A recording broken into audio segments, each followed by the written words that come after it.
Eu sempre acreditei que, por pior que fosse uma família, ninguém seria capaz de assistir alguém da própria casa morrer sem fazer nada. Mas naquele dia, eu descobri que estava completamente enganada. Quando meu peito começou a travar e minhas pernas cederam, eu achava que minha mãe correria para me ajudar. Em vez disso, ela apenas me mandou parar de exagerar, enquanto eu lutava para respirar no chão da sala. O que ninguém sabia é que meu pai, antes de morrer, tinha deixado para trás uma verdade capaz de destruir todas as máscaras daquela família. E quando o testamento foi finalmente lido, eu entendi por que me deixaram ali, caída, como se minha vida não valesse nada. Se você acha que já ouviu histórias de abandono, espere até ouvir a minha. Olá, seja bem-vindo ao canal Histórias Surpreendentes. Curta e se inscreva nesse canal, aproveite e ative as notificações. Comente aqui de qual cidade você está assistindo, vou adorar saber e deixar um coração no seu comentário. Eu sempre achei que, por mais imperfeita que fosse uma família, ainda existia um limite, uma linha invisível que ninguém atravessaria quando a vida de alguém estivesse em risco.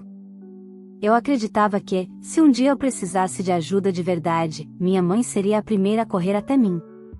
Acreditava também que minha irmã, mesmo sendo tratada como um cristal desde o nascimento, ainda teria algum resquício de humanidade quando me visse cair. Eu me enganei em tudo. Meu nome é Carolina Duarte, tenho 34 anos e cresci em Curitiba, em uma casa onde eu era a filha responsável, a que sempre dava um jeito, enquanto Natália, 2 anos mais nova, era intocável, a princesa frágil, como minha mãe gostava de dizer. Meu pai, Mauro, sempre foi o único capaz de enxergar meus esforços, mas um câncer agressivo o levou antes que eu pudesse ouvir dele qualquer palavra de despedida. A única certeza que me restou foi a de que ele sabia quem realmente esteve ao lado dele nos últimos meses. Passei semanas cuidando dele em casa, tomando licença do trabalho, administrando remédios, passando madrugadas em claro enquanto Natália aparecia apenas para tirar fotos ao lado da cama, sempre bem arrumada, maquiada, pronta para publicar a própria dedicação nas redes sociais. E minha mãe, bem, ela só enxergava aquilo que queria ver. Para ela, Natália era a filha perfeita, e eu, a filha que não precisava de colo. Depois que papai morreu, o clima na casa mudou de um jeito que eu não conseguia explicar. Natália parecia inquieta, ansiosa, sempre perguntando se eu iria mesmo comparecer à reunião com o advogado para a leitura do testamento. Era estranho, como se ela esperasse que eu não fosse. E, ao mesmo tempo, como se quisesse garantir que eu estivesse lá apenas para assistir a algo planejado há muito tempo. Eu também não estava bem. Havia semanas que sentia uma pressão no peito, cansaço repentino, falta de ar nas escadas. Eu atribuía tudo ao estresse, ao luto, à exaustão acumulada. Se eu mencionava qualquer sintoma, minha mãe torcia a boca e dizia: "Você dramatiza tudo, Carolina." Sempre foi assim. Com o tempo, parei de comentar. No dia da reunião, acordei com uma sensação ruim, um peso estranho, como se meu corpo estivesse tentando me avisar que algo terrível estava prestes a acontecer. Mas fui mesmo assim. Na sala do advogado, parentes que eu não via há anos me cumprimentaram com frieza, enquanto Natália circulava pelo ambiente como se estivesse apresentando um evento. Minha mãe a seguia de perto, repetindo para quem quisesse ouvir o quanto a caçula havia sido uma guerreira durante a doença do pai. Eu ouvi sussurros dizendo que eu mal aparecia. Eu ouvi alguém comentar que Natália carregou tudo nas costas. Era como se minhas noites em claro, meus cuidados, minhas roupas manchadas de medicamentos simplesmente nunca tivessem existido. Quanto mais aquelas mentiras eram repetidas, mais meu peito apertava. Eu não sabia se era indignação, tristeza ou algo físico, só sabia que algo dentro de mim estava cedendo. E então, no exato momento em que o advogado abriu a pasta com o testamento, meu coração falhou. Foi como se uma mão invisível apertasse meu peito por dentro, esmagando tudo. A sala girou. Minha visão tornou-se um borrão. Eu tentei pedir ajuda, mas minha voz saiu fina, quase inaudível. Estendi a mão para minha mãe, implorando: "Mãe, por favor, chama o SAMU." Ela me encarou com impaciência. Não com medo. Não com preocupação. Com irritação. "Carolina, por favor." Ela exclamou, levantando as mãos como quem afasta um incômodo. Para com isso. Você quer mesmo estragar o momento da sua irmã? E naquele instante, antes mesmo de eu tocar o chão, eu soube, ninguém ali iria me ajudar. Mas alguém fora daquela casa, ouviu. E foi assim que a minha vida começou a mudar, não por quem eu esperava, mas por quem eu jamais imaginaria que se importaria. Quando meus joelhos finalmente cederam e meu corpo tombou para o lado, tudo o que consegui sentir foi o frio do piso de porcelanato encostando no meu rosto.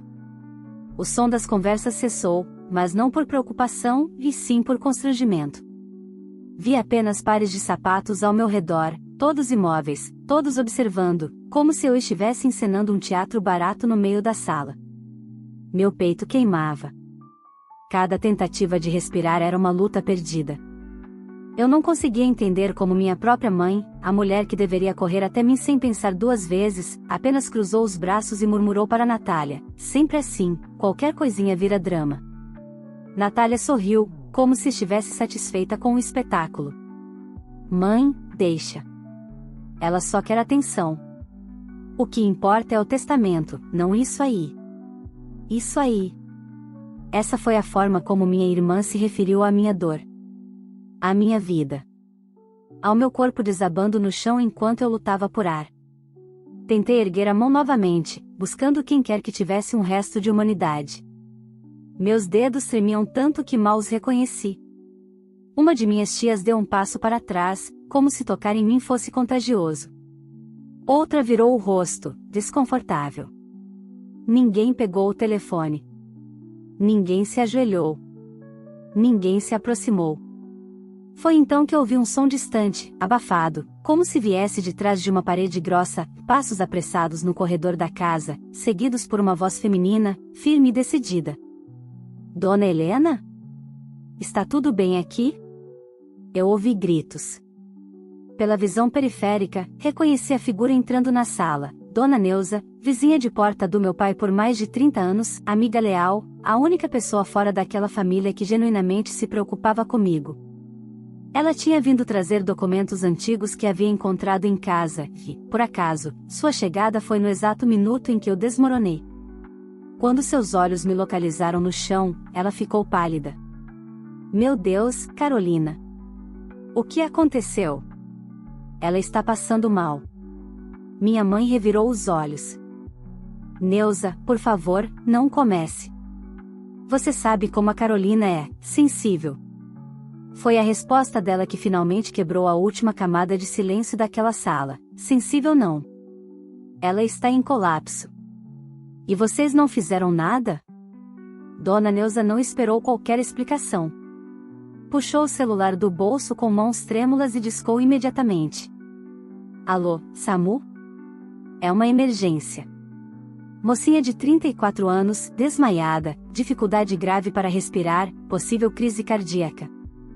Mandem uma equipe agora, por favor. A sala inteira ficou paralisada. Pela primeira vez, percebi que o medo não era por mim, e era por eles mesmos. Porque agora havia uma testemunha. Uma testemunha que não fazia parte do teatro familiar. Enquanto isso, eu mal conseguia me manter consciente. O som das vozes se misturava, como se eu estivesse ouvindo tudo debaixo d'água. O ar não entrava. Meu coração parecia falhar em seus próprios batimentos. O mundo, aos poucos, começou a se estreitar. Fica comigo, Carolina, disse Dona Neuza, ajoelhando-se ao meu lado. O socorro está chegando. Fica comigo, meu amor. Não fecha os olhos ainda. Eu queria responder. Queria dizer que não era minha intenção fechar os olhos, era o meu corpo que estava desistindo. Diante da cena, Natália finalmente abriu a boca, mas não para demonstrar arrependimento. Olha a confusão que você está fazendo, disse ela, aproximando-se de minha mãe. Isso vai atrasar tudo. Atrasar tudo. Essa era a preocupação dela, minutos. O mesmo tempo que poderia determinar se eu viveria ou morreria. Tudo ficou escuro por alguns segundos. Senti minha consciência balançar como uma lâmpada prestes a apagar. Mas então ouvi algo distante, sirenes. Elas começaram pequenas, tímidas, e então ficaram mais fortes, mais próximas, até vibrarem no piso sob meu rosto. Graças a Deus, sussurrou Dona Neuza, segurando minha mão com força. O SAMU entrou na sala abrindo caminho entre os parentes petrificados. Os socorristas se ajoelharam rapidamente, colocaram o oxímetro em meu dedo, mediram minha pressão, checaram meus olhos. Saturação baixíssima, murmurou um deles. Quanto tempo ela está assim? Silêncio. Até que Dona Neuza respondeu com a voz firme, ela caiu faz mais de 2 minutos. Ninguém fez nada. Ninguém chamou socorro. Eu que liguei. O paramédico olhou para minha mãe com expressão de incredulidade. A senhora é a mãe dela? Minha mãe, envergonhada, apenas concordou. E a senhora não percebeu que era uma emergência? Eu achei que ela estivesse exagerando, respondeu, com a voz falhando. O socorrista soltou um suspiro pesado. Uma paciente com sintomas cardíacos nunca está exagerando. Enquanto eles me colocavam na maca, senti o mundo começar a desaparecer completamente. O som das vozes ficou distante, como um eco. O único toque real era o da mão de Dona Neuza, que ainda segurava a minha. E, por um instante antes da escuridão total, um único pensamento atravessou minha mente: meu pai sabia. Meu pai sempre soube quem eles realmente eram. Quando acordei, não sabia em que dia estava. Nem sequer sabia se ainda estava viva. Tudo parecia envolto numa névoa branca, fria e silenciosa, como se eu tivesse sido arrancada do mundo por algumas horas. A primeira coisa que senti foi o peso de algo no meu rosto, a máscara de oxigênio. A segunda foi a dor profunda no peito, como se meu coração tivesse corrido uma maratona que eu não lembrava de ter começado. Tentei mexer os dedos, e isso foi o suficiente para chamar a atenção de alguém ao meu lado. Um homem de jaleco azul, com expressão concentrada, levantou-se imediatamente. Carolina. Consegue me ouvir? Ele falou com calma, mas havia uma tensão discreta na voz. Eu sou o Dr. Henrique. Você está no Hospital Cajuru. Chegou aqui em estado grave. Senti o sangue gelar. O que aconteceu? Minha voz era fraca, arranhada. Ele puxou uma cadeira e se aproximou. Você teve um episódio cardíaco agudo. Seu coração estava sobrecarregado há algum tempo. Os sintomas que você descreveu ao SAMU, ele olhou para a prancheta, indicavam que você deveria ter procurado atendimento há semanas. Fechei os olhos. Eu sabia. Meu corpo vinha pedindo socorro muito antes do meu colapso. Eu é que não sabia pedir. O doutor continuou, você chegou em risco iminente de parada cardíaca. E, Carolina, ele respirou fundo, qualquer atraso maior poderia ter sido fatal. Abri os olhos, lentamente. Eles demoraram para chamar? Minha voz tremeu antes que eu pudesse controlar. Ele hesitou. Não por dúvida, mas por indignação. O SAMU registrou que você ficou sem atendimento imediato. Foi a vizinha, Dona Neuza, quem ligou. Ela forneceu todos os detalhes. Ele me encarou com seriedade. Carolina, isso vai constar no seu prontuário. É importante, caso você precise de qualquer medida legal no futuro. Situações assim não podem ser ignoradas. Aquela frase me acertou como um estilhaço, não podem ser ignoradas. Meu peito apertou, mas desta vez não por dor física, era algo mais profundo. Era a constatação de que minha mãe, minha irmã e toda aquela sala cheia de parentes tinham me visto desabar e decidiram não fazer nada. Não por engano. Não por medo. Mas por conveniência. Eu preciso, comecei, mas as lágrimas cortaram minha fala. O doutor pousou uma mão leve sobre meu braço. Agora você precisa descansar. As explicações podem esperar. Sua vida, não. Fiquei 2 dias na UTI. Em nenhum deles minha mãe apareceu. Nem minha irmã. Nem qualquer parente daquela sala. Mas Dona Neuza, essa sim. Ela esteve ali desde a primeira madrugada, sentada numa cadeira desconfortável, com as mãos sobre o colo, como se vigiasse algo precioso. No terceiro dia, quando finalmente fui transferida para um quarto comum, ela entrou devagarinho, carregando uma sacola com frutas e um olhar preocupado. Minha filha, você me deu um susto danado, disse ela, ajeitando o lenço no pescoço. Sorri fraco. Parece que eu assusto fácil demais, né? Ela franziu o senho. Não comece com isso. Você não tem culpa de nada. Quis acreditar. Mas a próxima frase que ela disse mudou tudo. Carolina, o Dr. Henrique falou comigo ontem. Ele me perguntou se eu poderia registrar formalmente o que eu vi. Eu falei tudo. Palavra por palavra. Do jeito que o SAMU também registrou. Meu corpo inteiro estremeceu. Tudo. Tudo. Inclusive que sua mãe disse que você estava exagerando, e que ninguém se mexeu. Ela respirou fundo. Eles não podiam te deixar ali daquele jeito. Isso não é descuido. É abandono. A palavra ecoou pelo quarto. Abandono. Não dos estranhos. Não de desconhecidos. Mas da minha própria família. Dona Neuza tocou minha mão. E tem mais uma coisa que você precisa saber, seu pai sabia. Antes de morrer, ele sabia mais do que você imagina. Meu coração acelerou. Como assim? Ela olhou para a janela, como se reorganizasse as lembranças. 3 meses antes de falecer, ele me procurou. Trouxe documentos, extratos bancários, um laudo de perícia de assinatura. Ela hesitou. Carolina, sua irmã tentou sacar dinheiro da conta dele. Muito dinheiro. E forjou a assinatura dele. Senti um calor subir pelo rosto. Natália. Ele não te contou porque não queria te preocupar. Mas ele preparou tudo com o advogado. Ele sabia quem você era. E sabia quem elas eram. Seus olhos brilharam. Ele deixou instruções muito específicas sobre o testamento. De repente, tudo fez sentido. A inquietação de Natália. As perguntas insistentes. A expectativa na sala do advogado. A alegria mal disfarçada. Ela sabia que ia perder. E por isso queria me tirar do caminho. Literalmente. Antes que eu pudesse responder, uma batida suave ecoou na porta. O advogado do meu pai, Sr. Álvaro, entrou com uma pasta de couro nas mãos. Carolina, sinto muito por vê-la nessas condições. Mas seu pai deixou instruções claras de que isso deveria ser entregue a você, apenas quando você estivesse consciente e segura. A pasta. Os documentos. A verdade. Ele colocou tudo sobre minha mesa e se sentou diante de mim. Seu pai revisou o testamento 1 mês antes de falecer.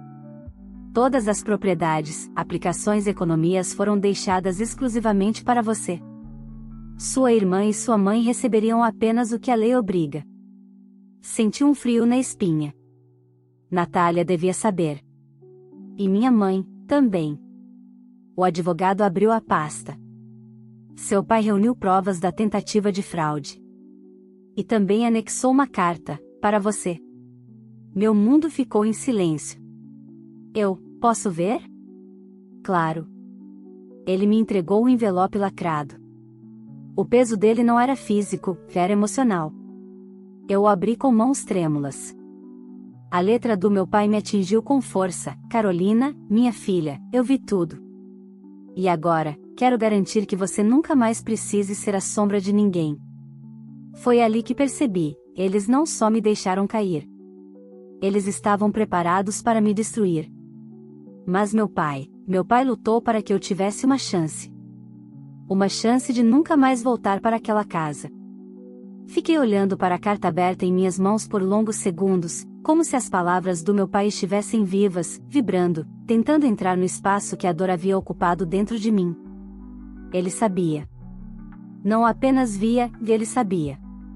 Cada gesto meu, cada fraqueza ignorada, cada esforço silenciado, nada passou despercebido por ele. Ele só não pôde me proteger em vida. Mas se preparou para fazer isso depois da morte. A carta continuava: eu sei que sua mãe ama Natália do jeito que sabe amar. Mas o amor que ela deu à sua irmã ela tirou de você. Eu sei que isso te machucou. Talvez mais do que qualquer coisa. Mas quero que você saiba, você nunca foi a filha esquecida. Nunca. As lágrimas correram sem que eu percebesse. O toque do papel parecia o toque dele, uma despedida tardia que eu sempre desejei. E então, no final da carta, estava a frase que me atravessou como um raio: você merece uma vida em que não precisa implorar para ser vista. Fechei o envelope com cuidado, como se fosse algo sagrado. E era. O advogado, Sr. Álvaro, aguardava em silêncio, com a postura de alguém que já havia presenciado dramas familiares suficientes para saber quando não interferir. Quando finalmente recuperei o fôlego, ele falou: Carolina, eu preciso avisar que a leitura oficial do testamento será amanhã. Sua mãe e sua irmã já foram informadas. E, pelo que percebi, elas não aceitaram bem. Posso imaginar, murmurei. Ele abriu uma pasta secundária e mostrou documentos.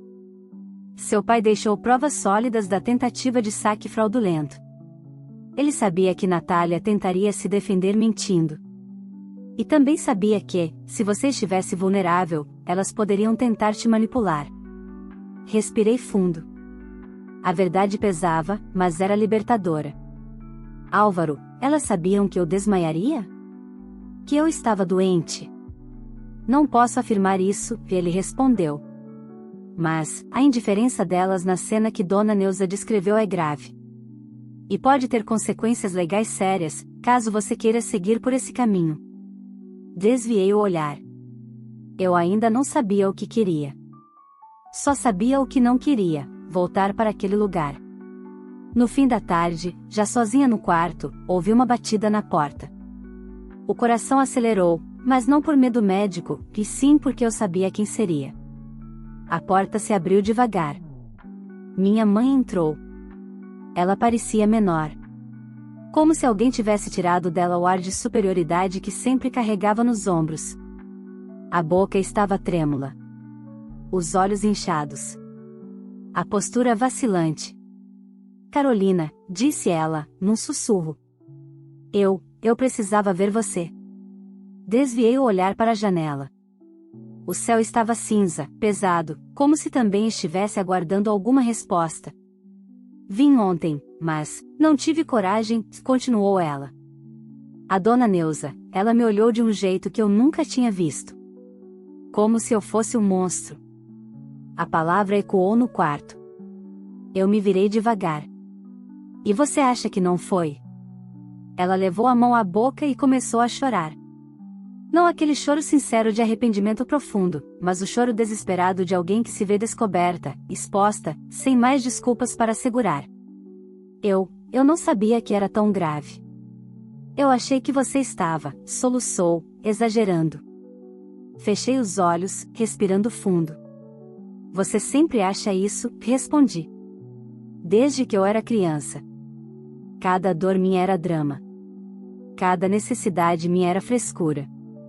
Cada conquista minha era obrigação. A Natália, não. Ela sempre teve permissão para tudo. Sofrer, errar, ser acolhida. Eu nunca tive isso.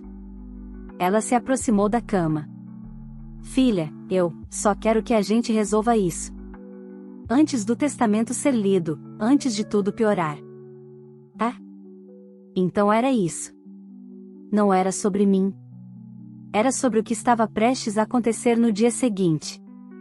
Abri os olhos e a encarei com firmeza. Você está aqui por causa do testamento. Ela não respondeu. O silêncio foi a confirmação mais cruel que eu poderia receber. Eu quase morri, mãe. A voz saiu baixa, porém firme. Eu podia ter morrido no chão daquela sala, e a senhora não deu um passo na minha direção. Nenhum. O choro dela aumentou. Eu não sei por que fiz aquilo. Me desesperei. Desesperou-se com o quê? Perguntei, sem elevar o tom. Com a chance de perder o que esperava receber? A expressão dela desabou. O rosto caiu. Ela viu que eu sabia. seu pai não deixou quase nada para vocês, não é? Continuei. E a senhora achou que, se eu não estivesse lá, seria mais fácil contestar. Ou convencer alguém de que Natália merecia mais. Ela levou as mãos ao rosto. Carolina, por favor, vamos conversar depois da leitura. A gente resolve tudo, não, mãe, que interrompi. Não existe a gente. Não mais. O silêncio que se instalou foi tão pesado que parecia ocupar todas as paredes do quarto. Finalmente, ela se virou e caminhou até a porta. Antes de sair, murmurou, eu nunca quis te perder. Eu fechei os olhos. A senhora nunca teve a mim, mãe. Respondi, sem raiva. Apenas verdade. Só achou que tinha. Ela hesitou. Depois, saiu sem olhar para trás. Naquela noite, o Dr. Henrique voltou para ver meus exames. Ele estava mais sério que antes. Carolina, seu corpo está reagindo bem, mas você precisa evitar estresse por um tempo. Situações emocionais intensas podem agravar o quadro. Soltei um riso fraco. Então eu deveria mudar de família. Ele sorriu de canto, mas eu vi a preocupação escondida. Você tem um sistema de apoio? Pessoas com quem possa contar? Pensei por um momento. Pensei em Neuza. E pela primeira vez, senti algo parecido com segurança. Tenho, respondi. Ele concordou. Amanhã será um dia difícil. A leitura de um testamento pode ser complicada em qualquer família. Na sua, ele pressionou os lábios, será ainda mais. Eu respirei fundo. Doutor, eu não vou desmaiar de novo, né? Ele sorriu levemente. Não, Carolina. Não se estiver perto de pessoas que querem te manter viva. Era a primeira vez em muito tempo que eu ouvi algo assim. Algo que parecia cuidado. Proteção. Vida. Eu não sabia, ainda, como seria o dia seguinte, mas sabia que algo importante estava para acontecer. Algo que, de um jeito ou de outro, encerraria um capítulo inteiro da minha existência. Eu só não imaginava que encerraria mais do que isso. Acordei no dia da leitura do testamento com uma sensação estranha, não era medo, tampouco ansiedade. Era algo mais profundo, como se uma parte de mim, uma parte antiga, cansada de lutar por espaço, estivesse finalmente pronta para morrer. Não meu corpo, mas a versão de mim que implorava por amor. A que esperava reconhecimento. A que aceitava migalhas na esperança de um dia receber um pedaço inteiro. O motorista do hospital me levou até o escritório do advogado, já que o Dr. Henrique proibira qualquer esforço físico. Havia 2 ambulâncias estacionadas por perto, como se pressentissem o caos que aquela sala estava prestes a testemunhar. Assim que entrei no saguão, vi minha mãe e Natália sentadas lado a lado. As 2 estavam impecavelmente vestidas, como se fossem para um evento social. Minha mãe segurava uma pasta no colo, talvez com documentos, talvez com esperanças desesperadas.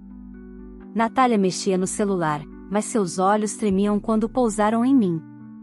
Olha quem finalmente resolveu aparecer, ela disse, arrastando as palavras, como se quisesse me provocar. Eu apenas passei direto, caminhando lentamente até a sala onde o advogado nos aguardava. Não valia a pena responder. A guerra delas não era mais a minha. Quando todos se acomodaram em torno da mesa grande de mogno, Sr. Álvaro ajeitou os óculos e abriu a pasta com os documentos deixados por meu pai. A expressão dele era de quem estava prestes a acender um fósforo em um quarto cheio de pólvora. Vamos começar. Sua voz ecoou firme pelo ambiente. Seu Mauro deixou instruções claras para que este conteúdo fosse lido integralmente, sem interrupções.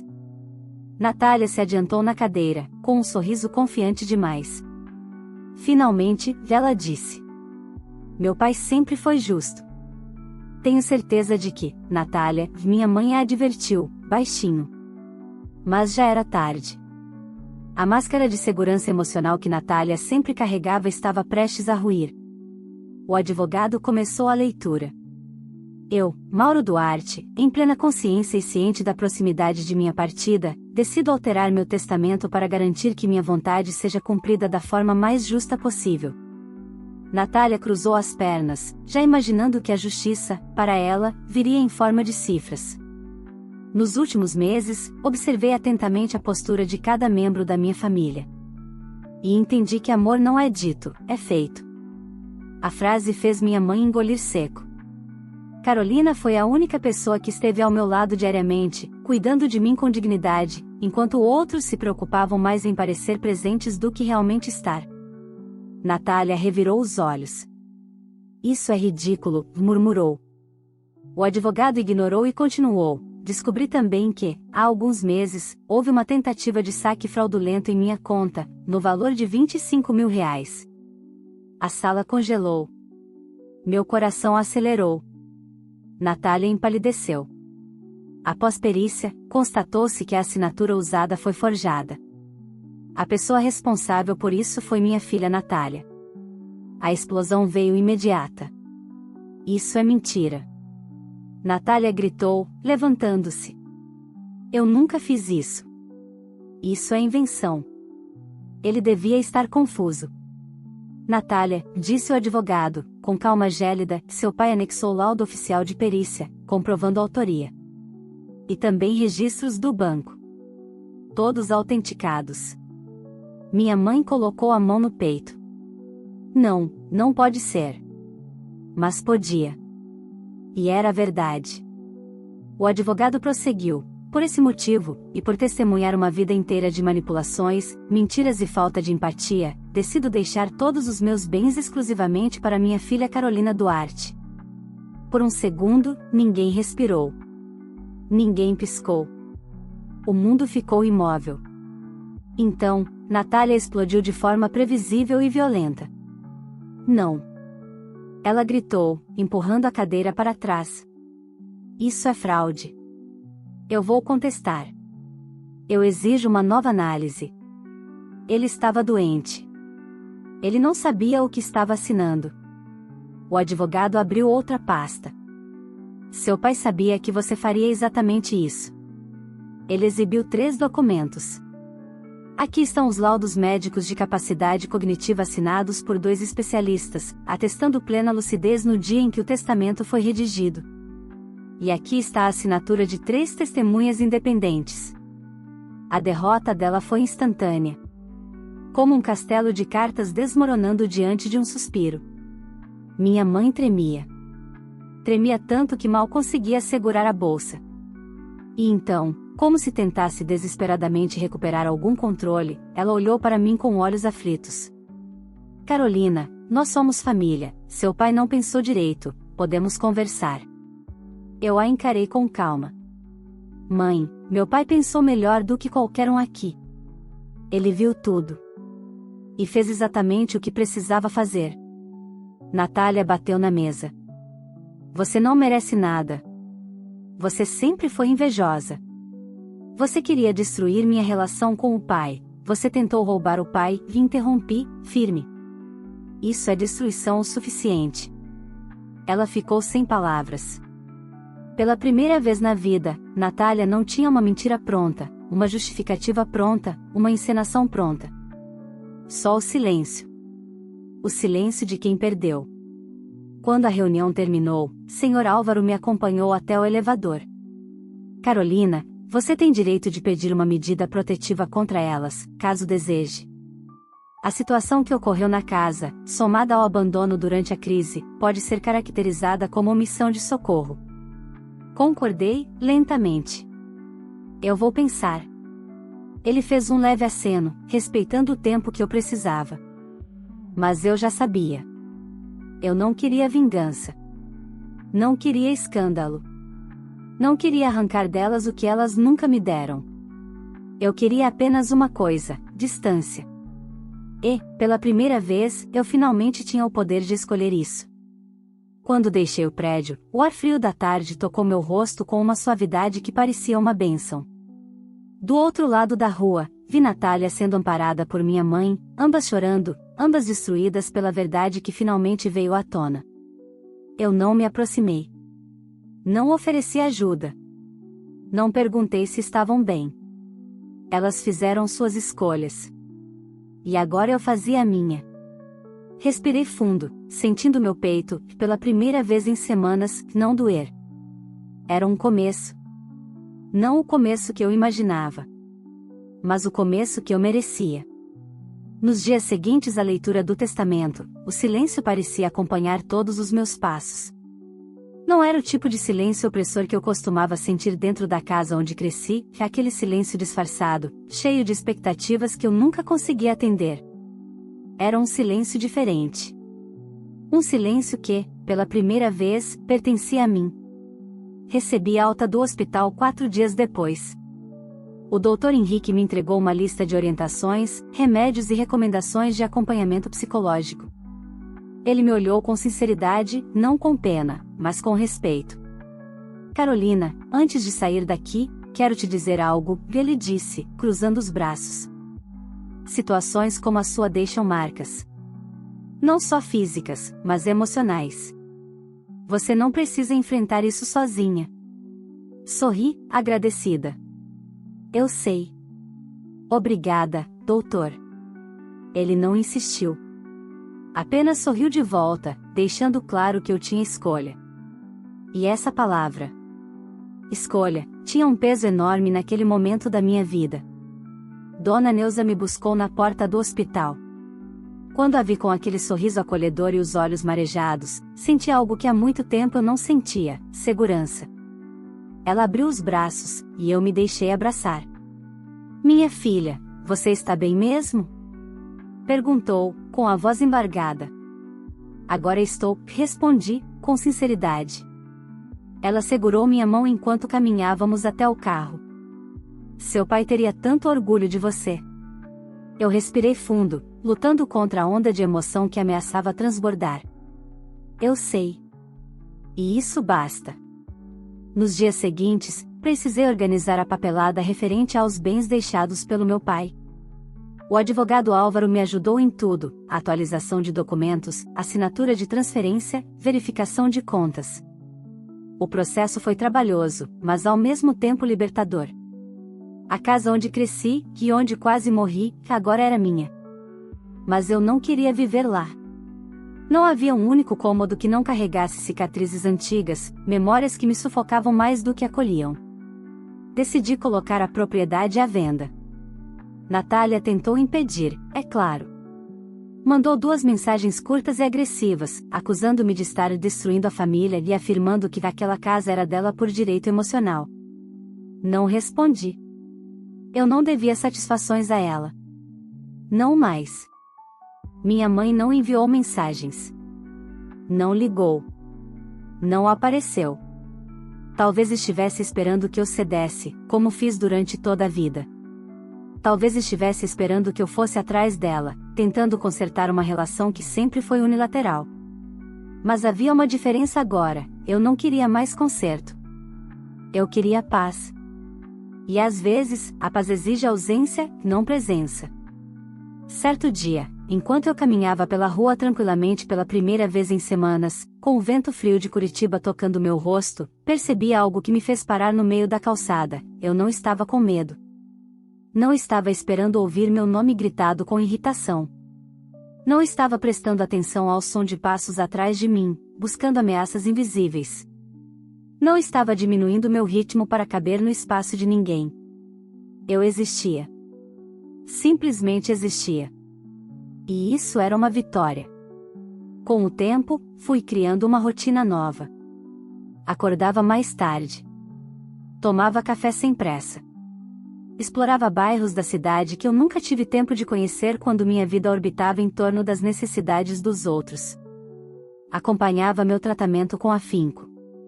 Aprendi a reconhecer os sinais que meu corpo dava. Aprendi a ouvir minha própria voz.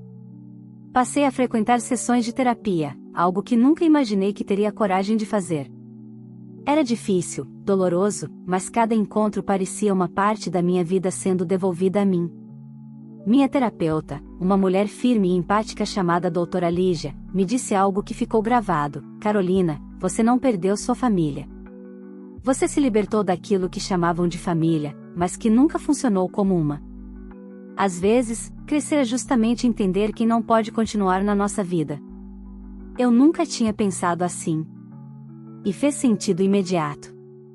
Alguns meses depois, recebi uma carta. O remetente era óbvio antes mesmo de eu abrir. Natália. Parei, segurando o envelope entre os dedos. Ele parecia estranho em minhas mãos, pesado, como se guardasse dentro dele não papel, mas todos os anos de rancor, inveja e silêncio tóxico. Abri? Não. Não daquela vez. Foi a primeira vez que entendi, sem dúvida, que não precisava mais das palavras dela, fossem acusações, justificativas ou pedidos de desculpa. Eu não precisava mais da validação de ninguém que me deixou no chão implorando por socorro. Dobrei o envelope sem sequer rompê-lo e o coloquei dentro de uma caixa, junto dos papéis antigos do meu pai. Não por apego, mas por encerramento. Minha mãe tentou contato algumas semanas depois. Uma ligação. Apenas uma. Eu olhei o nome dela piscando na tela por longos segundos. A mão tremeu, não por fraqueza, mas por memória. E então, pela primeira vez, não atendi. Ela não insistiu. E eu não tentei explicar. Algumas perdas são bênçãos disfarçadas. Hoje, meses depois de tudo, moro em um pequeno apartamento perto do Parque Barigui. A vista da sacada mostra árvores altas e pássaros que cantam de manhã cedo. A luz do sol entra devagar, sem pressa, como quem pede permissão. Tenho uma vida pequena, mas minha. Silenciosa, mas minha. Imperfeita, mas livre. Às vezes, ainda lembro da sala onde desmaiei. Da expressão de desinteresse. Do som da voz da minha mãe mandando que eu parasse de exagerar. Da frieza de Natália observando, sem mover um dedo. Mas essas lembranças não me paralisam mais. Elas me guiam. Me lembram de onde eu vim. E me mostram para onde nunca mais quero voltar. Meu pai tinha razão na última frase da carta: você merece uma vida em que não precisa implorar para ser vista. Hoje, eu vivo exatamente assim. Sem implorar. Sem pedir. Sem esperar. E, principalmente, sem elas. Se essa história tocou seu coração de alguma forma, eu te convido a apoiar o canal. Não esqueça de curtir o vídeo, isso ajuda demais o nosso conteúdo a chegar a mais pessoas que precisam ouvir histórias como essa. Se você ainda não é inscrito, aproveite para se inscrever e ativar o sininho, porque aqui sempre trazemos relatos emocionantes, reflexivos e cheios de força, exatamente como o da Carolina. Compartilhe este vídeo com alguém que você sabe que precisa ouvir essa mensagem hoje. Às vezes, uma história como essa pode ser o empurrão que falta para alguém escolher a própria paz. E me conta aqui nos comentários, você faria o mesmo que a Carolina fez? Você teria coragem de se afastar de quem te machuca, mesmo sendo família? Quero muito saber sua opinião. Ah, e não esqueça de comentar de qual cidade você está assistindo, porque eu amo ver até onde minhas histórias estão chegando, e vou passar nos comentários deixando um coração para cada um de vocês.